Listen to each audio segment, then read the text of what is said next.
project, we interfaced a Roomba with the PS2 controller. In other words, we manipulated the Roomba so that we could control its direction with a PS2 remote, a dev board, an MSP430, and an L298N dual motor controller.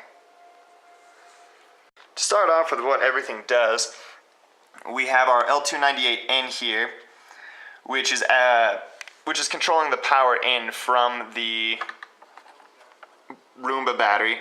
That's this white cable here, which is connected over here to our actual power switch.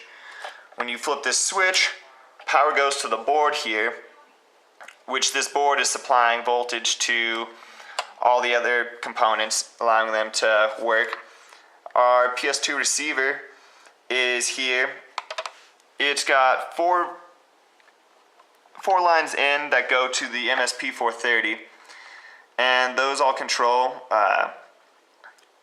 they control the clock, data, command, and attention, which just regulates when it's looking at the PS2 and when it expects to see something.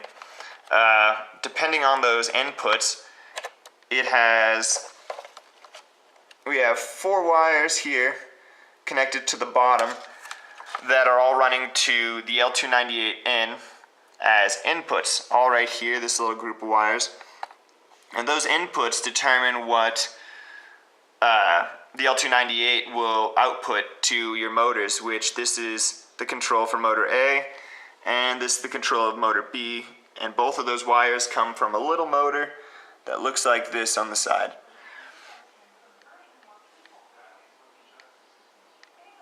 We had to use a potentiometer on the development board, which is this little blue guy there, and it is going out to those 3 wires, which are all just power. That controls our MSP430, and the other one is going to our PS2 receiver.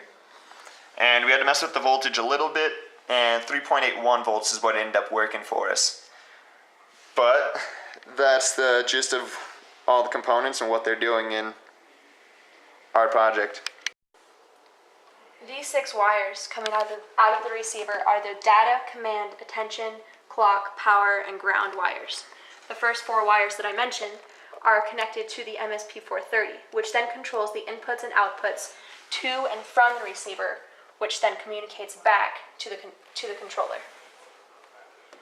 If you turn on the controller without turning on the receiver, these 2 lights here will blink, indicating that there's nothing it can connect to. On the other hand, if you turn on the receiver, this light will blink, also showing that it's not connecting to anything. Once both are turned on, this light turns solid, and these 2 lights turn off. This here is the front of the Roomba.